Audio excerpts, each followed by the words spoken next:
آپ نے کبھی سوچا کہ ہمیشہ ایسا کیوں ہوتا ہے؟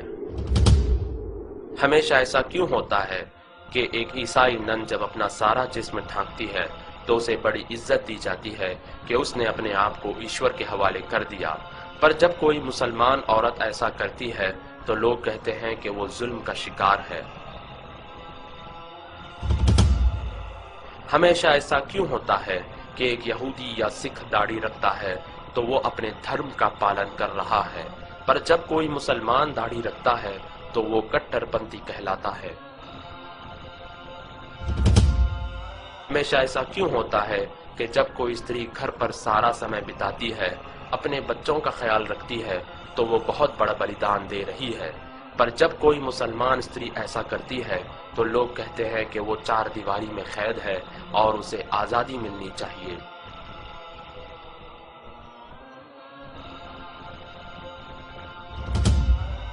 ہمیشہ ایسا کیوں ہوتا ہے کہ جب کوئی شکشک اپنے سبجیکٹ میں آگے رہتا ہے تو وہ کامیاب شکشک کہلاتا ہے، پر جب کوئی مسلمان لڑکا اسلامی شکشا میں آگے رہتا ہے تو اس کا بھوشیہ بیکار سمجھا جاتا ہے؟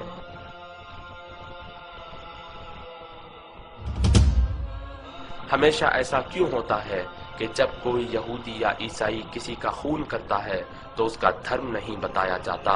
پر جب کوئی مسلمان کسی جرم میں پکڑا جاتا ہے تو اسلام کو بدنام کیا جاتا ہے؟ ہمیشہ ایسا کیوں ہوتا ہے کہ کوئی بھی لڑکی کسی بھی طرح کے کپڑے پہن کر کالج جا سکتی ہے، پر جب مسلمان لڑکی حجاب پہن کر کالج جاتی ہے تو اسے گیٹ پر ہی روک دیا جاتا ہے؟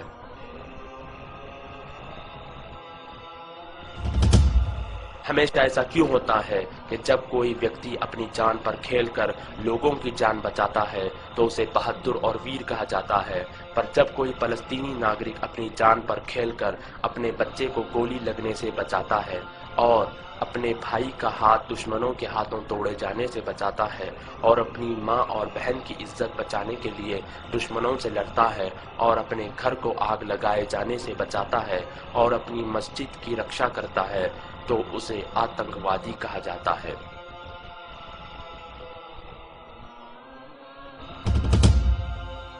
ہمیشہ ایسا کیوں ہوتا ہے کہ ہم کسی بھی پرکار کی سمسیا کے لیے کوئی بھی سمادھان لے لیتے ہیں، پر جب اس کا اتر ہمیں اسلام میں ملتا ہے تو ہم انکار کر دیتے ہیں؟ ہمیشہ ایسا کیوں ہوتا ہے کہ جب کوئی ڈرائیور بیہودہ انداز سے کار چلاتا ہے تو کوئی کار کو دوشی نہیں ٹھہراتا، مگر جب کوئی مسلمان غلطی کرتا ہے تو اسلام کو دوشی ٹھہرایا جاتا ہے؟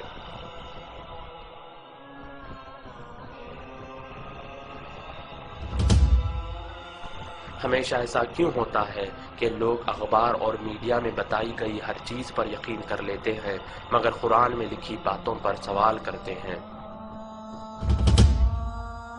پر ان ساری چیزوں کے باوجود آج پوری دنیا میں سب سے تیزی سے پھیلنے والا دھرم اسلام ہے۔